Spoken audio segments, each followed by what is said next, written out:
Hello everyone, welcome to Freak Education. इस video में discuss करेंगे 8 जुलाई की शिफ्ट 1।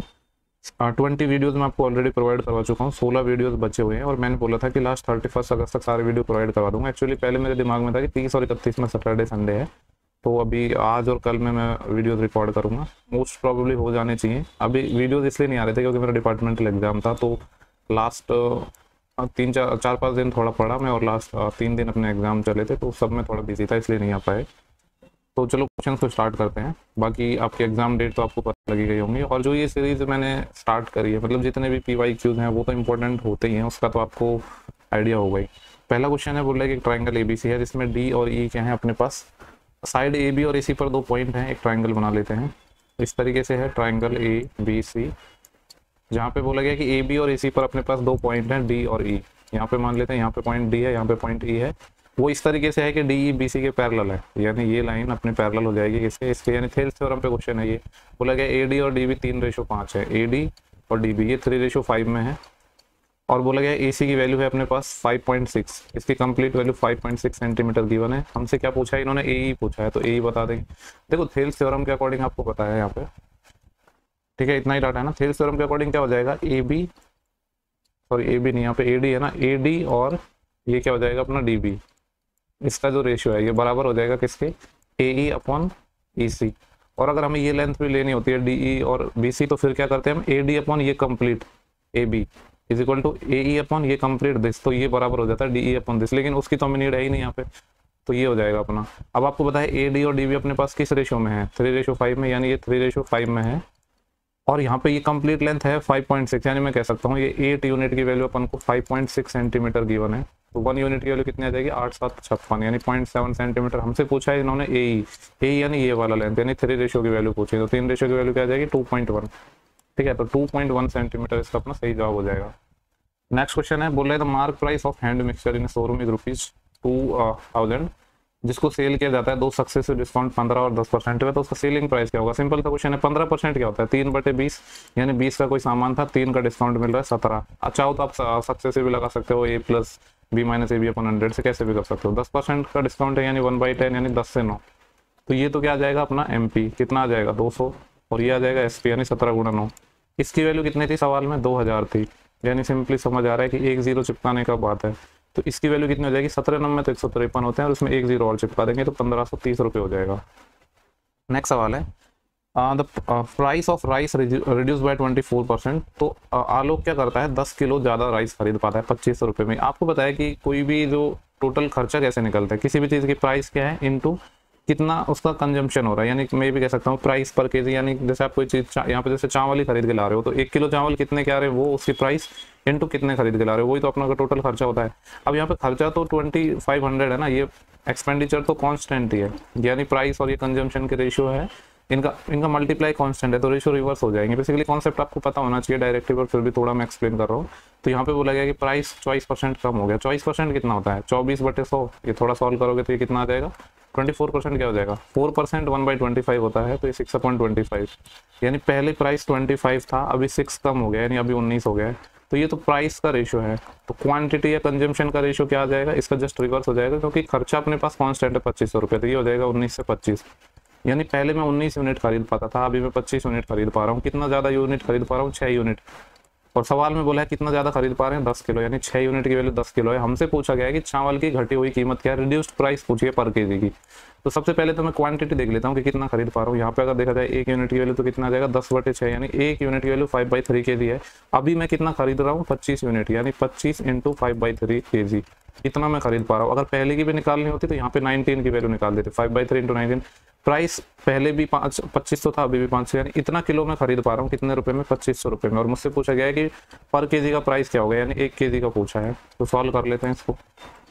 देखो यहाँ पे 25 से ये कट जाएगा कितना टाइम, 100 टाइम, और 5 से ये कितना टाइम कट जाएगा, 20 टाइम, और इधर क्या है 3 मल्टीप्लाई में चले जाएगा, यानी 20 या 60, यानी 60 रुपीज़ पर केजी अभी इसका प्राइस आ जाएगा। तो सिंपल सा क्वेश्चन है, बस कॉन्सेप्ट क्लियर होना चाहिए। नेक्स्ट सवाल है अपना, बोलेगा कि average of the area of 2 similar triangle. 2 similar triangle है, उनका एवरेज एरिया का एवरेज गिवन है अपन को, और बोला गया कि पेरीमीटर का रेशियो 6:7 है, 6:11 है। देखो पेरीमीटर का या साइड का जो रेशियो होता है उसका स्क्वायर क्या होता है, एरिया का रेशियो, यानी पेरीमीटर या साइड का अगर 6:11 है तो एरिया का क्या हो जाएगा इसका स्क्वायर, यानी 36/121। अब सवाल में क्या बोला गया है कि एरिया का एवरेज गिवन है, यानी अगर मैं यहाँ पे इन दोनों का एवरेज निकालूंगा तो कितना आ जाएगा, ये हो जाएगा देखो 120 और 30 150 157। तो ये क्या आ जाएगा, अगर मैं इनका एवरेज की बात करूँ तो यहाँ पे आ जाएगा 157/2, ये इनका एवरेज आ जाएगा। सवाल में क्या बोला है, इसकी वैल्यू है 706.5 है, पॉइंट हटा देता हूँ, नीचे 10 आ जाएगा। हमसे पूछा क्या इन्होंने, तो दोनों के जो डिफरेंस है उसका 20% पूछा है। पहले तो यहाँ पे इसको थोड़ा सॉल्व करते हैं, यानी 157 से इसको काटना है, डायरेक्ट मैं काट रहा हूँ। तो देखो ये 150 होता तो 15 चौके 60, 4 टाइम जाएगा ये, तो कितना आ जाएगा ये 15 चौके 60 यानी 600 और 7 चौके 28 और 628 आ जाएगा। तो बचेगा कितना ये 706 में से हमें क्या माइनस करना है 628। तो देखो 2 जोड़ेंगे तो 630 और 70 से 700 हो जाएगा और 6 और यानी 78 बचेगा। ठीक है, फिर क्या उतार लेंगे हम 5। अब देखो 15 5 75 होता है, यानी 750 और 7 5 35, यानी 5 टाइम और चले जाएगा ये।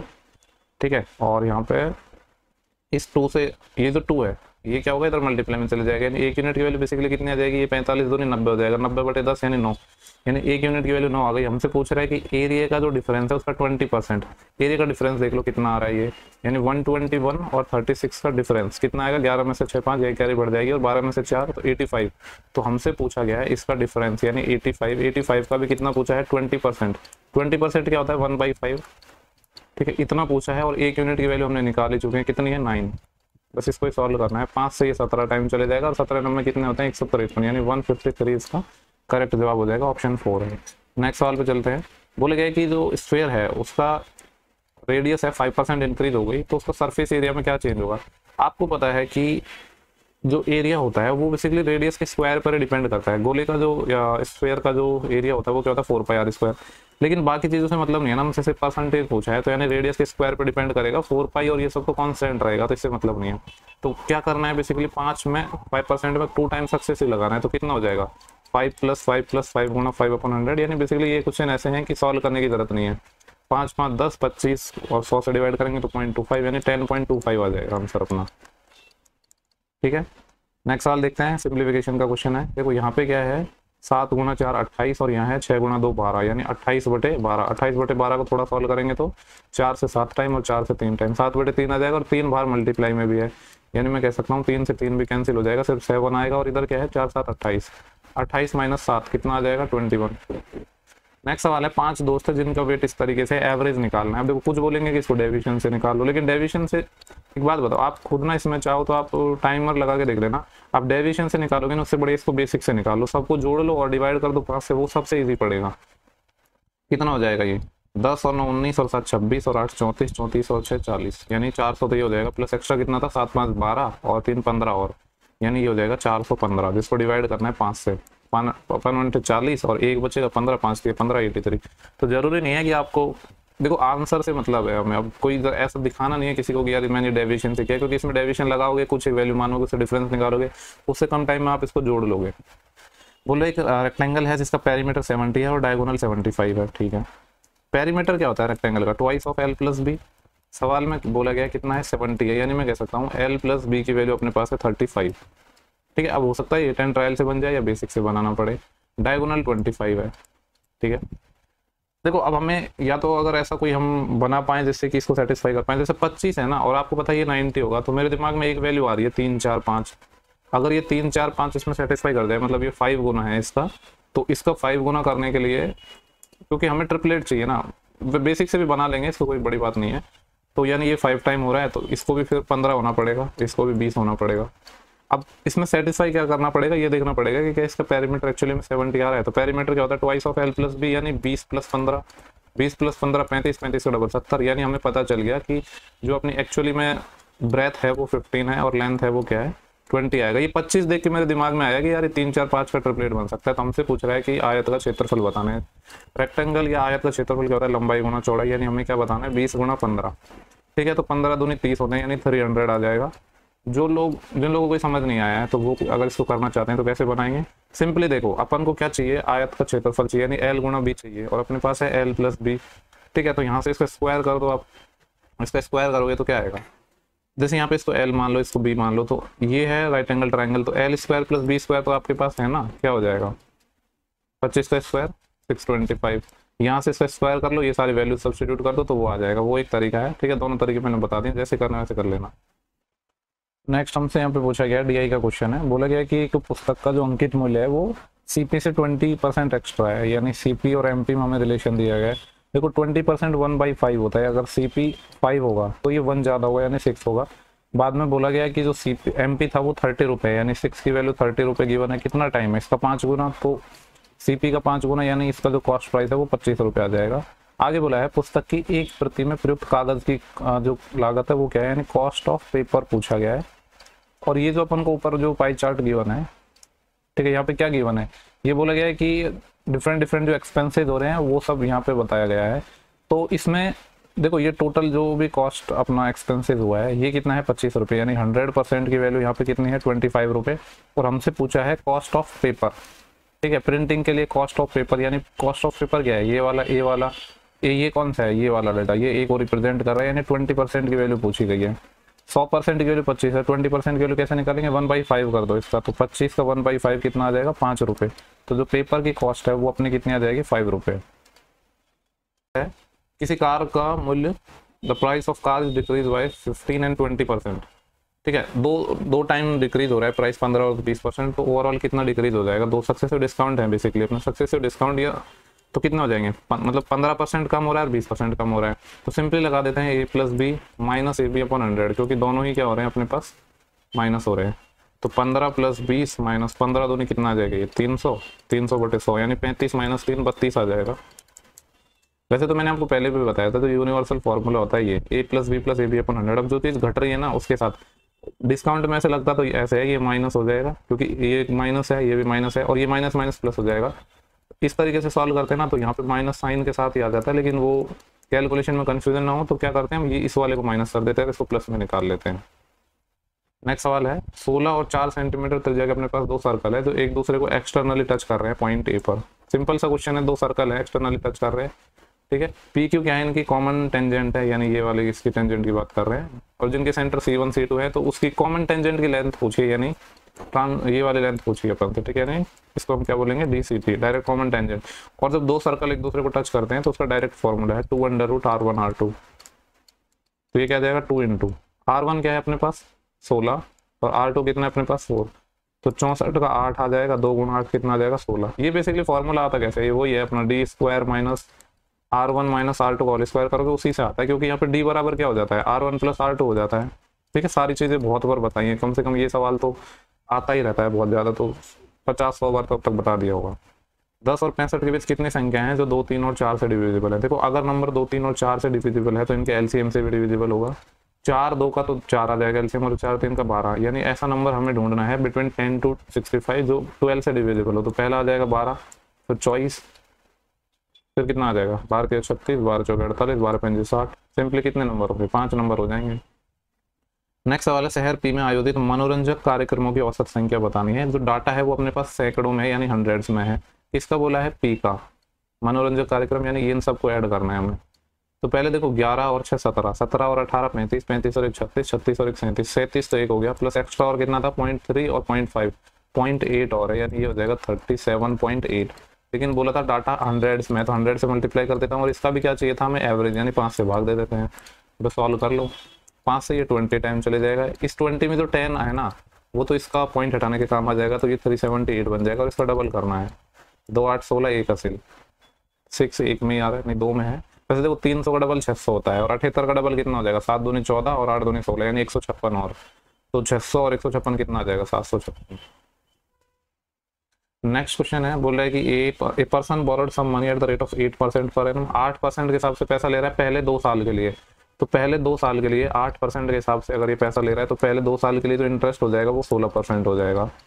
आगे क्या बोला है, eight the rate of 11% per annum for the next 3 year. Next 3 year के लिए ये 11% के हिसाब से पैसा ले रहा है, तो यहाँ पे 33% इंटरेस्ट आ जाएगा। And the rate of 16% per annum period beyond the 5 year. अगर 5 साल से ज़्यादा के लिए हम पैसा लेंगे तो वहाँ पे रेट ऑफ इंटरेस्ट 16% लगेगा। बोले एक पर्सन है 21,400 रुपये पे करता है 9 ईयर के लिए, तो 2 3 5 साल तो हो चुके हैं, यानी इसने 4 ईयर के लिए और पैसा लिया है, और रेट कितनी लगेगी 16, तो 64% ये और हो जाएगा। टोटल ये कितना हो गया देखो 60 और 30 90, 90 और 10 100, 100 तो एक हो जाएगा, और 6 और 3 और 4 13, और यानी 113% टोटल इंटरेस्ट आ गया।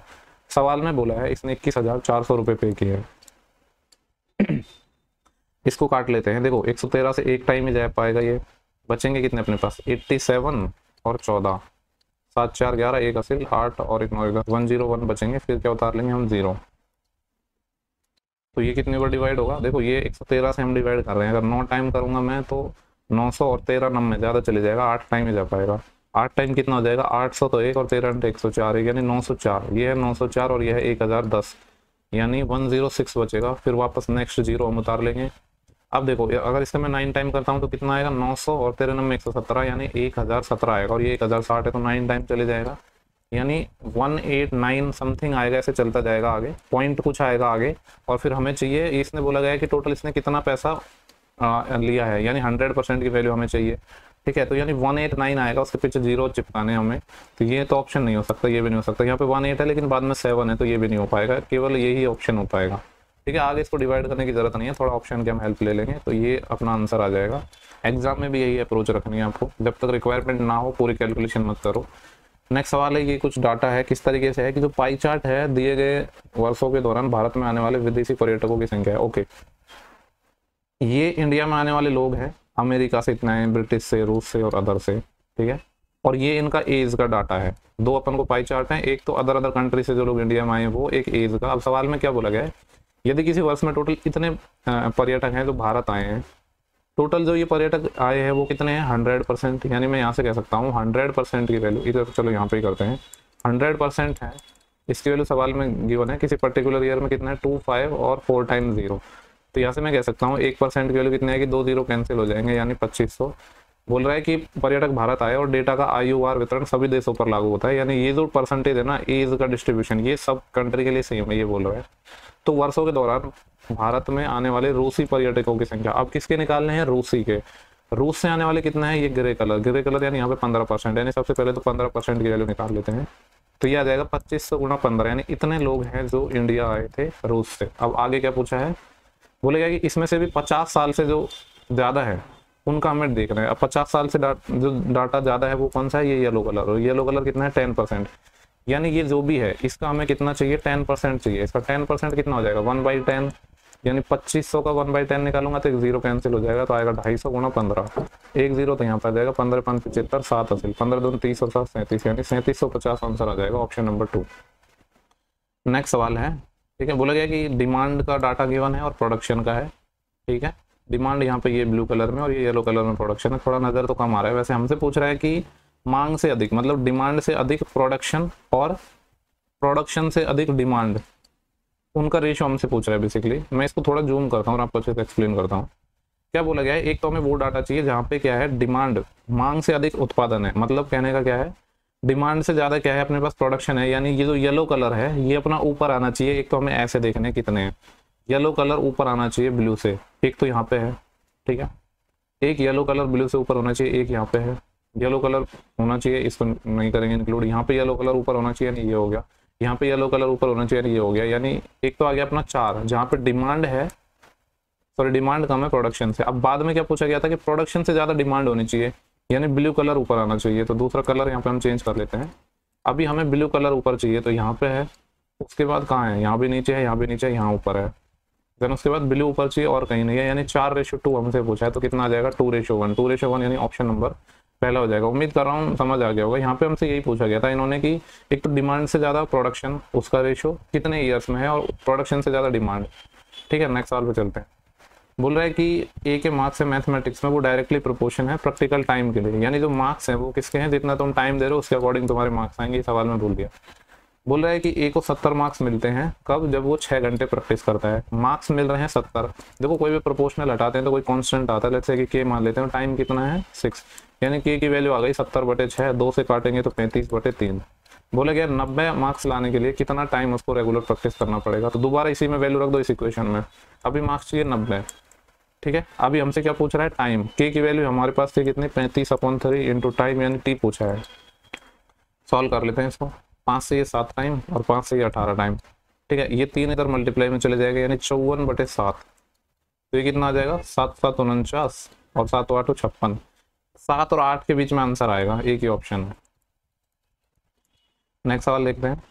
बोलेगा एक सॉलिड स्फीयर है जिसकी रेडियस 8 है, इसको मेल्ट कर रहे हैं और एक स्फेरिकल बॉल बना रहे हैं जो 4 सेंटीमीटर की है, तो ऐसे कितनी बॉल हम बना पाएंगे, यानी आंसर क्यूब में आना चाहिए, ये वाला ऑप्शन हो जाएगा। बिना सॉल्व करे इस क्वेश्चन का आप आंसर लगा सकते हो। कैसे, देखो एक चीज ध्यान रखो, कभी भी कोई हम शेप को कन्वर्ट कर रहे हैं दूसरे शेप में तो सिंपली हम वॉल्यूम इक्वल करते हैं, लेकिन उसमें भी अगर ऐसा होना कि जैसे यहाँ पे शेप क्या थी, पहले अपने पास स्फीयर है और बाद में भी स्फीयर है, यानी हम शेप को भी नहीं बदल रहे हैं, बस उसके जो वैल्यूज है रेडियस उसको चेंज कर रहे हैं। तो देखो स्फीयर का जो वॉल्यूम होता है वो क्या होता है 4/3 पाई आर क्यूब, ठीक है। बाद में इसको बदल रहे हैं तो भी 4/3 पाई, लेकिन यहाँ पे रेडियस डिफरेंस होगा और यहाँ पे लेट्स से कि x या n नंबर ऑफ टोटल हम स्फीयर बना पाएंगे। अब आपको पता है कि ये चीज़ तो कांस्टेंट है, दोनों साइड कट जाएगी, यानी यहाँ पे बेसिकली जो नंबर आएंगे अपने पास कितने हम बॉल बना पाएंगे वो क्या आ जाएगा r/r का क्यूब आएगा। यानी अगर सेम शेप में हम कन्वर्ट कर रहे हैं और वॉल्यूम की बात हो रही है तो डाटा आएगा अपना किसमें, क्यूब में। अब कोई ऐसा नंबर चाहिए जो क्यूब हो, ठीक है, तो क्यूब क्या था, यही था। अब यहाँ पे वैल्यूज रख देते हैं। कैपिटल R अपने पास 8 था, स्मॉल r यहाँ पे बोला गया है कि 4 सेंटीमीटर व्यास है, हालांकि पहले मैंने बहुत सारे क्वेश्चन करवाए हैं लेकिन ये कॉन्सेप्ट मेरे दिमाग में पहले नहीं आया था। 4 सेंटीमीटर अगर डायमीटर है, मतलब ये पता है कब यूज होगा, मान लो आपके पास बहुत कम टाइम है, या फिर ऑप्शन इस तरीके से हो कि जिसमें एक ही ऑप्शन ऐसा हो जो क्यूब में है तो इसको डायरेक्टली बना लेंगे। यहाँ पे बोला गया है जो डायमीटर है वो 4 है तो रेडियस 2 आ जाएगा, यानी 8/2 का हमें क्यूब निकालना है। 8/2 मतलब 4 का क्यूब 64, तो ये चीज ध्यान रखनी है, ठीक है। नेक्स्ट सवाल देखते हैं। बोले एक पुलिस मैन है जो एक थीप का पीछा कर रहा है 12 की स्पीड में। इस तरीके से कहानी होगी, यहाँ पे थीप होगा, यहाँ पे नहीं, यहाँ पे पुलिस होगी, यहाँ पे थीप होगा। क्या बोला गया कि जो पुलिस वाला है वो 12 की स्पीड से एक चोर का पीछा कर रहा है, यानी 12 की स्पीड से इधर जा रहा है, और चोर है वो 8 की स्पीड से इधर जा रहा है। यदि पुलिसकर्मी 30 मिनट देर से पीछा करना शुरू करता है तो उसको पकड़ने में पुलिसकर्मी द्वारा जो टाइम लिया गया है वो कितना है। क्या बोला गया है कि जो पुलिस वाला है वो क्या करता है कि आधा घंटे बाद 30 मिनट बाद उसका पीछा करना शुरू करता है, यानी उस आधे घंटे तक चोर पहले भागा होगा, कुछ मान लो इस पॉइंट तक भागा, तो हमें ये देखेंगे कि 8 किलोमीटर पर आवर की स्पीड से 30 मिनट यानी आधा घंटे में चोर कितना चल पाएगा, 4 किलोमीटर ना। डिस्टेंस क्या होती है, स्पीड इंटू टाइम, यानी 8 की स्पीड से आधा घंटे में 4 किलोमीटर भाग पाएगा, तो ये 4 किलोमीटर भाग लिया, यानी यहाँ पे। अब क्या करता है कि पुलिस वाला इसका पीछा कर रहा है, ठीक है। वैसे यहाँ पे मैंने डायग्राम थोड़ा सा गलत बना दिया है। गलत कैसे बना दिया है, क्योंकि यहाँ पे 30 मिनट बाद ये स्टार्ट कर रहा है, यानी पॉइंट ऐसा होगा, पुलिस भी यहीं पे होगी, थीप भी यहीं पे होगी, और थीप है वो भाग रहा है 8 की स्पीड से, पुलिस भी 12 की स्पीड से भाग रही है, लेकिन ये आधा घंटे तक भाग रही है, यानी 4 किलोमीटर भाग लिया। इसके बाद जो चीज़ें होंगी वो इस तरीके से होंगी कि पुलिस अभी यहाँ पे है, थीप अपना यहाँ पे है, और ये जो डिस्टेंस होगी ये 4 किलोमीटर होगी, तो ये 4 किलोमीटर का ही सिर्फ इनके बीच में गैप आएगा, तो इसी से हमें सॉल्व करना है। तो देखो रिलेटिव स्पीड का कॉन्सेप्ट लगेगा, तो सेम डायरेक्शन में जा रहे हैं, पुलिस 8 की स्पीड से चल रहा है, चोर 4 की स्पीड से चल रहा है, तो सेम डायरेक्शन में जाएंगे तो 8 - 4 यानी 4 किलोमीटर पर आवर की स्पीड से जाएगा। हमसे पूछा है टाइम, तो टाइम क्या होता है, टाइम होता है डिस्टेंस अपॉन स्पीड। डिस्टेंस अपने पास है कितनी है 4 किलोमीटर, और स्पीड क्या है दोनों की रिलेटिव स्पीड, वो भी कितना है 4 ही है, तो 4/4 यानी 1 आवर इसको लगेगा इसको पकड़ने में, तो 60 मिनट आ जाएगा। नेक्स्ट सवाल है एंटनी और जूली हैं, मिलकर किसी काम को करते हैं तो 15 डेज में। एंटनी प्लस जूली ये 15 डेज में करते हैं, और अगर जूली अकेले करती है ये करता है जो भी है तो 20 डेज। 20-15 60 एलसीएम आ जाएगा, 15 चौके 60, 20 या 60। पूछ रहा है कि एंटनी अकेले कितने टाइम में फर्श को डेकोरेट करेगा। 60 अपॉन, देखो एंटनी और जूली की इफिशिएंसी 4 थी, जूली की अकेले की 3 थी, यानी एंटनी की इफिशिएंसी 1 आ जाएगी, तो 60 काम 1 की इफिशिएंसी से करना है तो 60 टाइम लग जाएगा। नेक्स्ट सवाल है, shopkeeper charge his customer 14% more than the cost price, यानी एक शॉपकीपर क्या करता है 14% ज्यादा चार्ज करता है किसी चीज का, यानी सीपी 100 होगा, लेकिन ये कितना चार्ज कर रहा है 14% ज्यादा, यानी 114 चार्ज कर रहा है, या एसपी समझ सकते हो आप इसको। तो बोला गया कि एक मोबाइल फोन था जिसकी प्राइस 8,240 पे किया है किसी कस्टमर ने, तो एक्चुअली में मोबाइल फोन का सीपी कितना था, यानी मैं कह सकता हूँ 114 की वैल्यू सवाल में अपने पास 18240, और हमें वैल्यू निकालनी है 100 की। 114 से ही काट लेते हैं डायरेक्ट, 114 कम 114 बचेंगे कितने 6 जोड़ा तो 120, और उसके बाद 62 और बच जाएगा, यानी कि हो जाएगा 68। फिर 4 उतार लेंगे, यानी 114 से डिवाइड करना है, तो 6 टाइम करूंगा तो 100 का 6 टाइम 600, और 14 का 6 टाइम 84, यानी ये 6 टाइम चले जाएगा और 0 और आ जाएगा, यानी 1 यूनिट की वैल्यू 16 आ गई। 160 हमें 100 यूनिट की वैल्यू चाहिए, तो इसके पीछे 2 0 और चिपका देंगे, यानी 16,000 अपना उसका कॉस्ट प्राइस आ जाएगा। पॉट ए की वैल्यू ये है, देखो पॉट क्या होता है 10 लंब बटे आधार होता है, ये हो जाएगा आधार बटे लंब, यानी ये 5 है ये 12 है, तो हाइपोटेनस या जिसको मैं कर्ण भी कह सकता हूँ वो आ जाएगा 13। हमसे पूछ रहा है सेक। सेक क्या होता है? कॉस आधार बटे करण होता है, तो इसका उल्टा करण बटे आधार, यानी 13 अपॉन बेस कितना है 5, माइनस कॉसेक क्या होता है? हाइपोटेनस अपॉन परपेंडिकुलर, यानी 13 अपॉन परपेंडिकुलर कितना है अपने पास 12, डिवाइड बाय, यहाँ पे क्या हो रहा है, यहाँ पे भी वही सेम है 13/5, लेकिन इस बार प्लस है, और यहाँ पे आ जाएगा 13/12, और माइनस में है √17/7, √17/7। इसको थोड़ा सॉल्व करते हैं। 12 गुणा 13 156, माइनस 13 पंजे 65, तो कितना आ जाएगा ये 35 और 56, 5 6 11 1 असिल, और 3 और 5 8 और 1 यानी 91 आ जाएगा ऊपर। तो ये यहाँ पे कितना बचेगा 91, और दोनों पे रूट लग रहा है, एक साथ ही लगा देता हूँ। 91 है, यहाँ पे 12 पंजे 60 आएगा, यहाँ पे भी नीचे भी 60 आएगा, तो वो तो कट ही जाएगा 60 से 60। ये 13 12 156 और 13 पंजे 65, और तो 6 और 5 11 1 असिल, 6 और 5 11 और 1 12, 1 असिल 1 और 1 2 221 आ गया, और माइनस में है √17/7। ठीक है, अब इसको हमें सॉल्व करना है। तो देखो ये 91 है, 91 का अगर मैं देखूँ तो 13 गुणा 7 91 होता है, और यहाँ पे 13 से जाएगा क्या 13 इंटू, यह आ जाएगा 13 एकम 13, बचेंगे कितने अपने पास 9 बचेंगे ना, फिर 91 13 7 91, हाँ ये 13 से 13 कैंसिल हो जाएगा इसमें, यानी 7/17 बचेगा। ये क्या बचेगा 7/17 का रूट, माइनस ये क्या है √17 अपॉन क्या आ जाएगा 7। देखो यहाँ से इन्होंने क्वेश्चन ना थोड़ा इंटरेस्टिंग तो बनाया है, कैसे वैसे इंटरेस्टिंग बनाया, लेकिन थोड़ा एक चीज़ की गड़बड़ भी कर दी। यहाँ पे एक चीज़ तो मैं कह सकता हूँ कि बड़ी कौन सी वैल्यू है इसमें, ये वाली वैल्यू बड़ी है 17/7, और ये छोटी है, और यानी बड़ी वाली वैल्यू माइनस में आ रही है, तो आंसर तो माइनस में आएगा। माइनस में से एक ही ऑप्शन है ये वाला, ये अपना आंसर हो जाएगा। ठीक है, लेकिन मैं इसको आपको थोड़ा पूरा बताऊंगा। मान लो अगर ऑप्शन से आपसे नहीं बन पाते तो कैसे बनाते। ये बेसिकली क्या लिखा है यहाँ पे, आप थोड़ा नजर आ रहा है, ये क्या है a/b है, इसका अंडर रूट, यहाँ पे ऊपर नीचे ही तो हो रही है वैल्यू, ये b/a है, इसका अंडर रूट, यानी इसको हमें सॉल्व करना है।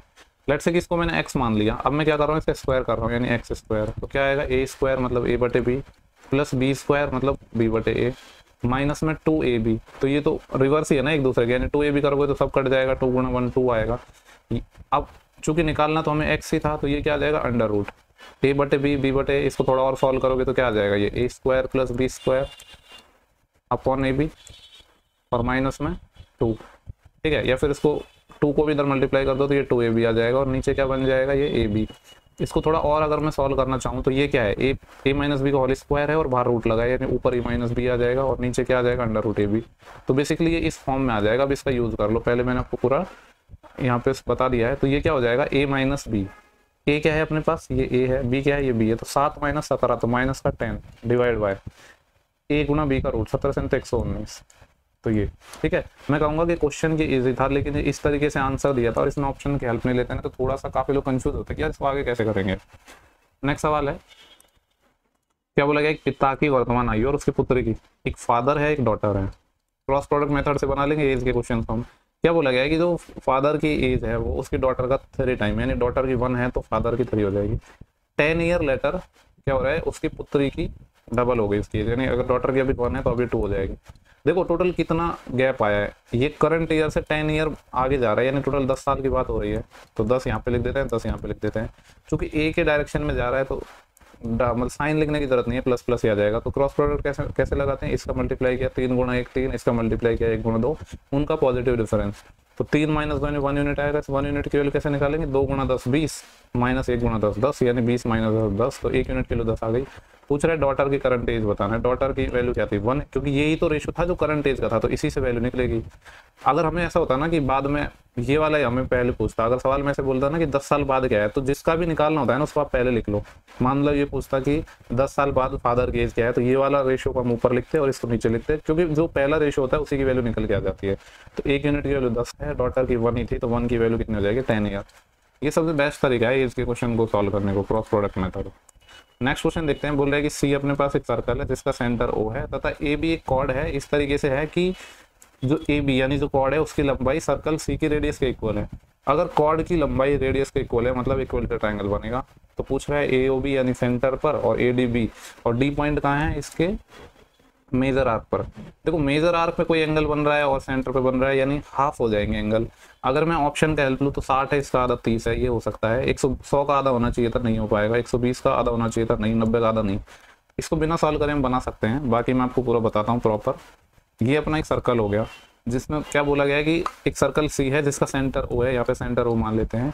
ए बी एक कॉर्ड है, इस तरीके से है कि जो ए बी की लेंथ है वो रेडियस के इक्वल है। यहाँ पे एक मैं कॉर्ड मान लेता हूँ ए बी, इसकी जो लेंथ है वो रेडियस के इक्वल है, मतलब आर के इक्वल है। इसको मैंने यहाँ से मिला है, ये भी आर हो जाएगा, इसको यहाँ से मिला है, ये भी आर हो जाएगा। और एक पॉइंट डी है मेजर आर्क पर, ये वाला तो माइनर आर्क हो गया, ये बचा हुआ है, ये अपना मेजर आर्क हो जाएगा। इस पर एक कोई पॉइंट हम डी मान लेते हैं। लेट्स से कि ये वाला जो पॉइंट है, एक सेकंड, ये यहाँ पे एक पॉइंट है, ये पॉइंट हो गया अपना डी। तो एक तो एंगल इन्होंने ए ओ बी पूछा है, यानी सेंटर पे। आपको पता है जब तीनों साइड ही अपनी इक्वल हैं तो ये क्या हो जाएगा अपने पास, इक्विलेटरल ट्रायंगल हो गया। इक्विलेटरल ट्रायंगल हो जाएगा तो ये 60 डिग्री आ जाएगा। और एक क्या पूछा है, ए डी बी, यानी ये वाला एंगल। अब ये चीज़ भी आपको पता होगी कि सेम बेस या सेम सर्कमफ्रेंस पे या सेम आर्क पर अगर सेंटर पर 60 बन रहा है तो यहाँ पे सर्कमफ्रेंस पे कितना बन जाएगा, आधा, यानी 30, यानी 60 और 30 इसका आंसर आ जाएगा। लास्ट सवाल है शिफ्ट का। क्या बोला गया है कि 2 घंटे 25 मिनट को हमने क्या है गलती से 2 घंटे और 30.5 मिनट पढ़ लिया, तो परसेंटेज एरर कितना आया है। देखो कितना ज़्यादा हमने पढ़ लिया है, 2 घंटे 25 मिनट था और 2 घंटे 30.5 मिनट, यानी मैं कह सकता हूँ 5.5 मिनट एक्स्ट्रा पढ़ लिया है। परसेंटेज निकालना है तो ओरिजिनल के रेस्पेक्ट में निकलेगा। और 2 घंटे 25 मिनट को, चूंकि ये डाटा मिनट में है ना तो सबको मिनट में कन्वर्ट कर लेता हूँ, ज़्यादा बेटर रहेगा, क्योंकि 5.5 को आवर में बदले तो उससे बढ़िया है कि 2 घंटे 25 मिनट को मिनट में बदल लेता हूँ। तो 2 घंटे का तो 120 मिनट और 25 और 120 और 25 कितना आ जाएगा, 145। परसेंटेज के लिए 100 से मल्टीप्लाई, बस सॉल्व करना है इसको। तो ये कितना आ जाएगा, देखो 5 से काटूंगा तो 20 टाइम, 5 से काटूंगा तो 29 टाइम। ये जो 20 है ना, इसके अंदर जो 10 है वो इसका पॉइंट हटाने के काम आ जाएगा, यानी 55 हो जाएगा। और 55 का डबल यानी 110, 110 अपॉन कितना करना है, 29, 29 दिया 87, फिर कितने बचेंगे, 13 और 10 23, यानी 3 सही 23 अपॉन 29। कौन सा ऑप्शन है, ऑप्शन नंबर 2। तो ये सारे क्वेश्चन अपने हो चुके हैं शिफ्ट के, ठीक है। उम्मीद कर रहा हूँ कि सेशन पसंद आ रहे होंगे, और पसंद आ रहे हैं तो सेशन को शेयर करो, और ये काफ़ी हेल्पफुल होंगे आपके सीजीएल एग्जाम में, ठीक है। चलो नेक्स्ट सेशन में मिलते हैं। अभी वापस थोड़े स्टार्ट किए हैं और फटाफट से मैं इनको निपटाऊंगा, लेकिन रेस्पॉन्स बहुत सही आना चाहिए। शेयर करो सब लोगों के साथ।